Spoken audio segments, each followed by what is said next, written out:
আসসালামু আলাইকুম রহমতুল্লাহি ওয়া বারাকাতুহু। ঘুম নামক মৃত্যু থেকে আল্লাহ তাআলা জাগ্রত করে সুন্দর একটি সকাল উপহার দিয়েছেন, সেই জন্য বলি আলহামদুলিল্লাহ।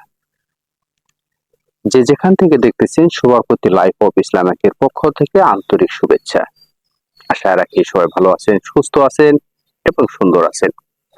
আজকে আপনাদের সামনে ছোট্ট একটি হাদিস নিয়ে উপস্থিত হয়েছি। আশা রাখি আপনাদের ভালো লাগবে এবং অপরকে জানার জন্য অবশ্যই শেয়ার করে দিবেন। জ্বর হলে আপনি আমি ভাগ্যবান। রাসূল সাল্লাল্লাহু আলাইহি সাল্লাম হাদিস এটাই প্রমাণ করে।